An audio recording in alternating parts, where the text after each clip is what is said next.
All right, Shalom. All praise to Yahweh, Bahashem, Yahweh Shai, Bahashem, Rakaha Kwadash. Double honor to the apostles, bishops, and elders of Great Millstone.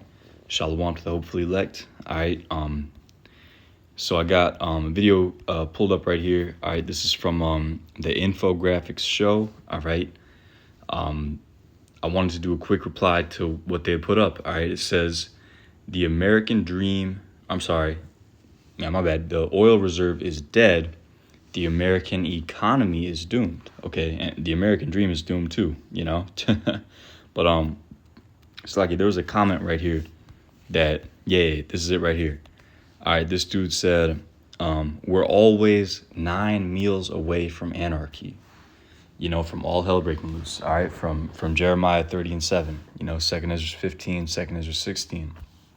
You know, Isaiah 13, Isaiah 19, you know, the precepts, you know, of Jacob's trouble, of all hell breaking loose, you know, that we always go to. You know, we're, like this individual said, we're 9 meals away from that, all right? It could go down at any time, all right? And, you know, if this strait stays closed, you know, it's looking like we're going to be there sooner than later, all right? And we know it's going to happen. Because like the scripture says, we have a more sure word of prophecy. All right, so I want to let this play.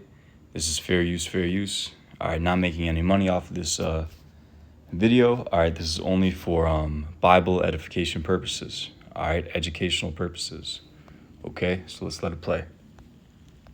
3 days. That's how long your grocery store lasts if diesel trucks stop moving today. You probably think the government has a backup plan. It doesn't. Officials already filling it at a fraction of the speed they emptied. Already drained 172 million. 3 days. That's how long your grocery store lasts if diesel trucks stop moving today. You probably think the government has a backup plan. It doesn't. Officials already drained 172 million barrels from the U.S. Strategic Petroleum Reserve in early 2026. It's now at its lowest level since 1983, and they're refilling it at a fraction of the speed they emptied it. America's emergency oil cushion is thinner than it's been in over 4 decades. And while you're just one disruption away from empty shelves, the biggest oil companies in the world are cashing out. Imagine stepping inside a grocery store in the middle of one of the biggest and busiest cities on the planet, only to find empty shelves. No bread, no milk, no fruit. Now imagine that same scenario playing out all over the globe. In New York, London, Tokyo, stores that are usually a hive of activity and filled with groceries are stripped bare. It sounds like a scene from a Hollywood disaster movie, a post-apocalyptic world with no hope. Except that reality might be closer than you realize. Because this is exactly what would happen if the critical but incredibly fragile logistics system powering major urban centers suddenly collapses. It's known as the just-in-time system, and once you understand it, your entire view of how big cities function may change forever. Most people think there are giant warehouses packed with endless supplies, ready to refill empty grocery shelves at a moment's notice. The reality is completely different. Modern cities work like funnels. Food and everyday essentials flow in, get bought almost immediately, and disappear just as fast. It's an efficient system, but not a resilient one. Most major cities have only about 3 to 5 days of physical food inventory before the shelves run dry. The rest has to arrive on board heavy-duty trucks traveling hundreds of miles across the country on a daily basis. In other words, there isn't some secret warehouse waiting to save the day. Your grocery store survives because trucks keep showing up day after day without fail. The moment those trucks are delayed, disrupted, or stop altogether, the illusion of abundance disappears, and it breaks down quickly.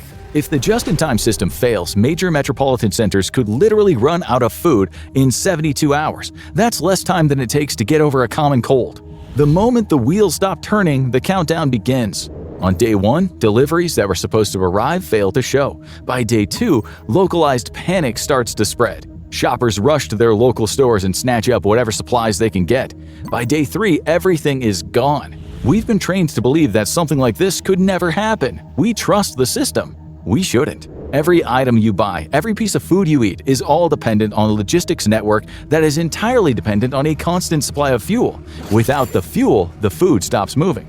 That's when people look for a backup, a fail-safe, an emergency system that's been put in place by the government to kick in and save the day. And there is, but unfortunately, it's already been raided. The U.S. government wasn't blind to the... Yeah, that's the Strategic Petroleum Reserve. All right, the SPR. Okay.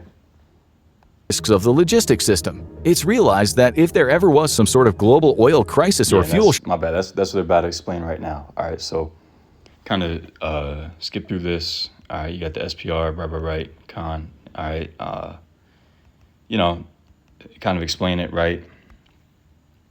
But yeah, all right. And another thing they mentioned here in this video, which I'll stop it right there because I don't want to get a copyright strike. All right, is that the if you ask ChatGPT, at least if you did, in the past, because I did in the past, I asked ChatGPT, about the oil situation, and they said essentially America still produces a lot of oil. Like, basically, chill out, stop freaking out. We got a bunch of oil here, But the difference that, and they explained that in this video, is that our infrastructure here in America, all these oil refineries, they are built to process heavy crude, all right, sour heavy crude, which comes from the Middle East and South America and Mexico, all right. Now, what they pull up out of the ground here with fracking, is light sweet crude. See, so it's two totally different types of crude oil. All right, and our infrastructure here in America, here in Babylon, it cannot process that light sweet crude oil. We got to sell it to other countries, So what the crude that we need is that that sour heavy crude, because that is what the American refineries are designed to work with. You can't, the process for refining the heavy sour crude and the light sweet crude are two completely different processes. They require totally different infrastructure. All right, so essentially, once we're out of this, SPR reserve, America's going to be in some deep shit. All right, excuse my language. Okay, so, and we're getting there. We're at the lowest point since 1983. Okay, so let's go to what am I doing? Apocrypha. All right, Second Ezra, chapter 6 and verse 22. Get right to the point. It says, "And suddenly shall the sown places appear unsown, and the full storehouses shall suddenly be found empty." Right. So boom, suddenly, this place is going to run out of gas.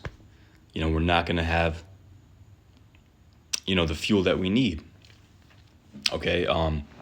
Or it could also be that, we do have the fuel, but it's too expensive. It just simply wouldn't make financial sense to ship and distribute these goods, such as food. All right. It wouldn't make sense for the stores, for the truckers, for the distribution networks to ship this stuff out, if shipping it costs more than they can sell it for. If diesel costs more, if the cost of diesel for the boat, the plane, the truck, than it does, then what your profit is going to be, then all this is going to come to a grinding halt, So that's why suddenly the full storehouses shall be found empty. Okay? So all these, Costco, BJ's, Kroger, Acme, Stop and Shop, ShopRite, whatever, it's all going to come to a grinding halt. Okay? And we're coming up into those days. All right, so let's go real quick to 2 Ezra 16. Excuse me. And verse 17, it says, woe is me, who will deliver me in those days? And these are the days that we're coming up into. Okay, Jacob's trouble. All right, which we're in Jacob's trouble, but it has to escalate. Okay? And it's getting to the point where it's going to escalate. All right? It says the beginning of sorrows and great mournings, the beginning of famine and great death. Now, a famine doesn't mean that there's, literally no food, but it means that there is, very little food, not enough food to go around, okay? The beginning of wars, right? We got World War III going, right? That's going to happen. They're going to do the draft, Okay, we're also going to have civil wars.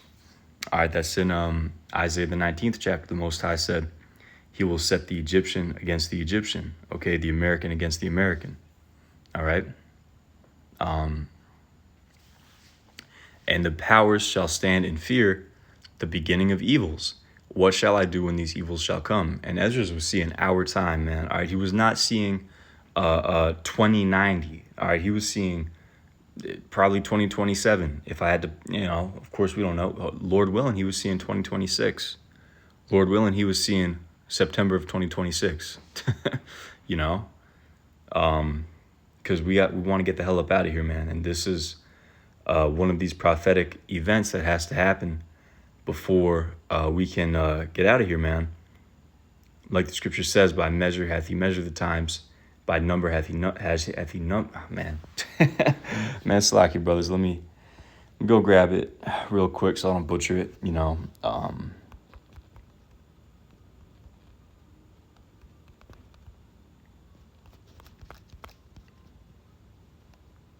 Second Ezra 4 and 37, it says, by measure hath he measured the times, and by number hath he numbered the times. And he doth not move nor stir them until the said measure be fulfilled. So the Most High has a prophecy clock.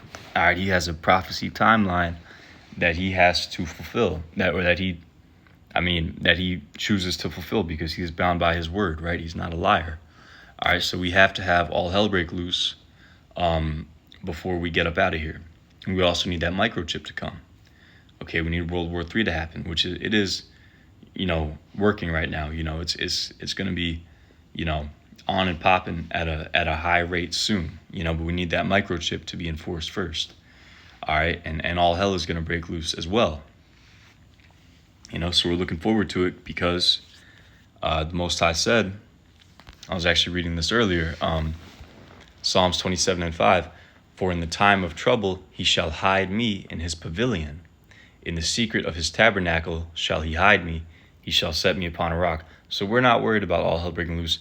On the contrary, we're actually looking forward to it because, the Lord is going to save us up out of it. And we know it's going to be challenging for us, but the Lord is going to be with us, man. All right. So, yeah, and it has to happen, All right. So let's go back to 2nd Ezra's.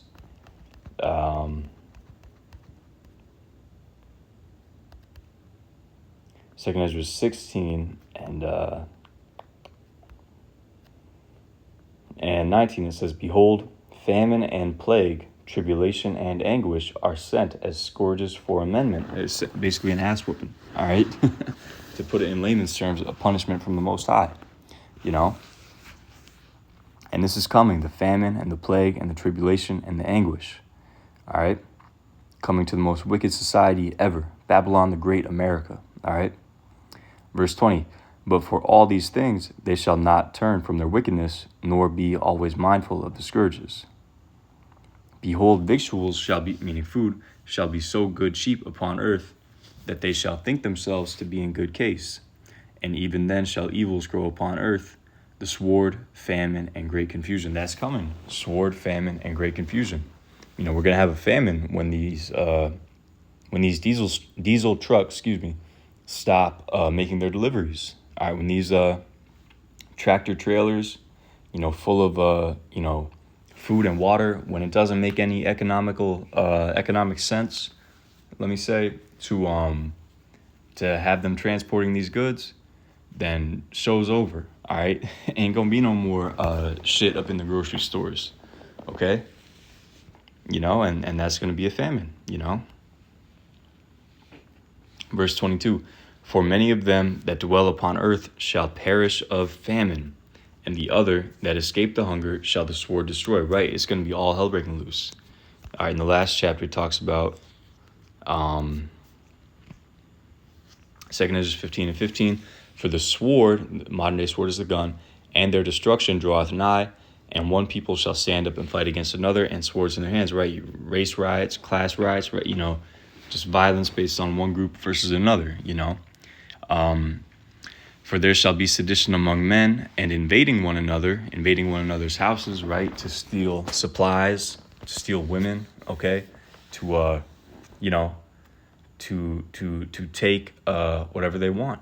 Okay, they shall not regard their kings nor princes, and the course of their actions shall stand in their power. Going to be complete anarchy. The kings and princes being government. All right, people are not going to regard the rule of law. Okay, so even if you escape the hunger, maybe you're a prepper, you got your stuff stored up, somebody's going to run up on you and kill you for that.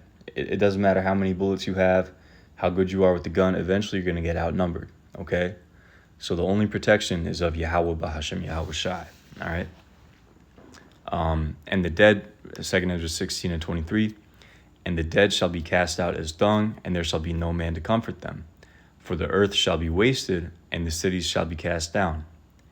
There shall be no man left to till the earth and to sow it. The trees shall give fruit, and who shall gather them? The grapes shall ripen, and who shall tread them? For all places shall be desolate of men. So that one man shall desire to see another and to hear his voice. Yeah, like if you've seen the movie The Road, the apostles, I'm thinking specifically about Elder Apostle Tahar, he put, brothers onto that movie. He put me onto that movie for sure, and I watched it, and I was like, damn, it's a heavy, heavy movie, and we're coming up into them times, man, when that's going to be like a real life situation, man, not like that is going to be a real life situation, complete shutdown of society. Okay. Verse 28, for of a city there shall be 10 left, and 2 of the field, which shall hide themselves in the thick groves and in the clefts of the rocks. As in an orchard of olives, upon every tree there are left 3 or 4 olives. Or as when a vineyard is gathered, there are left some clusters of them that diligently seek through the vineyard. Even so in those days there shall be 3 or 4 left by them that search their houses with the sword. Right? You think about like a police officers, SWAT team and shit, how they do the raid, how they sweep through a house, right? They got the assault rifles in their hands and they kick the door down and they're aiming their guns. You know how they do the sweep, how they like check the corners and there's one guy behind, y'all brothers get what I'm talking about. It's like how they do it in the military, like how they do a sweep. They're aiming in the corners, they're communicating, they're doing like the little hand motions to each other, like move forward, It's going to be like that, man. People are going to be raiding each other's houses, okay, with the sword to search for spoils, mainly for food and water, Verse 32, and the earth shall be laid waste, and the fields thereof shall wax old, and her ways and all her paths shall grow full of thorns, because no man shall travel therethrough. The virgins shall mourn, having no bridegrooms. The women shall mourn, having no husbands. Their daughters shall mourn, having no helpers. Right? When all hell breaks loose, man, these women are, they're not going to have men. This is going to bring about, Isaiah 4:1. And, you women that have a problem with this, you better shape up, all right? Because when this day comes, man, the men of the Lord are not going for that feminism crap, all right? We're not going for it right now, all right? Brothers ain't going for that feminist shit. All right, you come with that masculine energy, you out of there. And that goes right now. We ain't dealing with no masculine bitches. Man, Salakia. You know what I'm saying? But you women, man, you better shape up. You're going to shape up in this day, all right? This Isaiah 4:1, it says, and in that day 7 women shall take hold of one man. Okay, that is a man of Yahweh Bahashem Yahweh Shai. All right, saying, we will eat our own bread and wear our own apparel. Only let us be called by thy name to take away our reproach. Please let us have a piece of your salvation, so to speak, because we can see that the Lord is protecting you. Please let us be joined unto you. Like the scripture also says, there's a couple good ones in Isaiah talking about this, right? Let's go to Isaiah 33:6, beautiful precept. And wisdom and knowledge shall be the stability of thy times and strength of salvation. The fear of the Lord Yahweh Bahashem Yahweh Shai is his treasure. Right, beautiful, okay? So I was just checking something real quick. All right, let's read that in the NLT. It says, in that day he will be your sure foundation, providing a rich store of salvation, wisdom, and knowledge. That's how he's going to be. He's going to be our, our sure foundation, that rock, right? We built our houses upon a rock, right? I'm just, kind of drawing a similarity there, to what Yahushua said, right? But in that day, we're going to have the Lord as a rock. We're going to have Yahweh Bahashim Yahushai as our sure foundation, okay?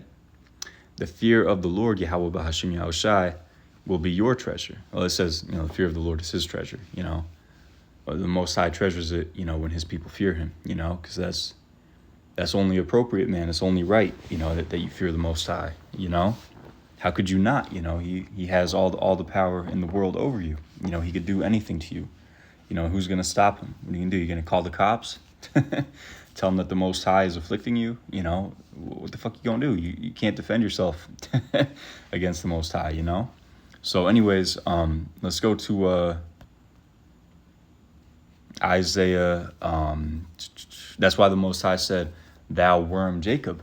We are worms, You could squish a worm really easily, And also these nations, if it wasn't for the Most High protecting us, they would have been squished us like a worm, Especially Esau. But the Lord kept us around because we are, his people, and he's going to, we're going to inherit the promise of the kingdom of heaven, So what's the other precept? Isaiah 32 and 2, all right, talking about, the men of the Lord, being, receiving these virgins in that day. I'm talking about, young women, women, when all hell breaks loose, okay? Isaiah 32 and 2, and a man shall be as an hiding place from the wind and a covert from the tempest, as rivers of water in a dry place, as the shadow of a great rock in a weary land, all right? So a man of Yahweh Bahashim Yahushai is going to be that protection for these women, okay? So yeah, let's get back to 2nd Ezra 16 and 34. It says, in the wars shall their bridegrooms be destroyed, and their husbands shall perish of famine, right? You're going to have, World War III, like we mentioned, as well as, all hell breaking loose here, civil war, right? Civil unrest, let me say, racial violence, all types of stuff happening here in Babylon the Great, Verse 35, hear now these things, and understand them, ye servants of the Lord, right? He revealeth his secret unto his servants the prophets, Behold the word of the Lord, Yahweh Bahashim Yahushai. Receive it, believe not the gods of whom the Lord, Yahweh Bahashim Yahushai, spake. Behold, the plagues draw nigh, and are not slack. As when a woman with child in the 9th month bringeth forth her son, with 2 or 3 hours of her birth, great pains compass her womb, which pains, when the child cometh forth, they slack not a moment. Even so shall not the plagues be slack to come upon the earth, and the world shall mourn, and sorrows shall come upon it on every side. O my people, hear my word, make you ready to thy battle, and in those days be even as pilgrims upon the earth, We're going to have to be like pilgrims, man, moving from place to place. We may have to do that during Jacob's trouble, So yeah, I just wanted to, touch on that, I would invite you brothers to watch this video. It says the oil reserve is dead. The American economy is doomed, all right? This is from the infographics show. All right, and these people have no idea, what's going on. These people have no idea. I was talking to two, 20-year-old, college students, at the job, and dudes. One of them is a Ishmael. One of them is a Irish guy. I think he's a Jake. And I was talking to them. I was like, so what do you think about the whole Iran situation? They said, each one of them. I talked to them individually. What Iran situation? What do you mean? What's going on with Iran? I'm like, are you fucking serious, bro? So this is maybe 3 weeks ago. Are you fucking serious, dude? How the fuck you don't know, what's going on? We're in a full-blown war with these motherfuckers. They want to kill us. They doing fucking cyber attacks on us, bro. This is the reason why the gas is expensive, you dumbass. You know, Salakia, but it's like, damn, these people have their head completely in the sand, man. You know? So this is going to come upon them unawares, man, but not us, because we, you know, are on our watchtower, all right? Let me bring that out real quick. You know? Isaiah 62:6, I have set watchmen upon thy walls, O Jerusalem, you Israelites, right? We are watchmen for the house of Israel, all right? Which shall never hold their peace day nor night. Ye that make mention of the Lord, Yahweh Ba'ashem Yahweh Shai, keep not silence, right? We got to constantly feed the flock, right? And give him no rest till he establish, until he make Jerusalem a praise in the earth, you know? Push until the Lord shuts us up, man, you know what I'm saying? Till the famine of the word comes, you know? So yeah, you know, hope that was edifying, you know, Lord's will, you brothers and sisters, you know, got something out of that, you know, so all praise to Yahweh, Bahashem, Yahweh Shai, Bahashem, Rakah Kodash, double honor to the apostles, bishops, and elders of Great Millstone, Shalom to the hopefully elect, Shalom.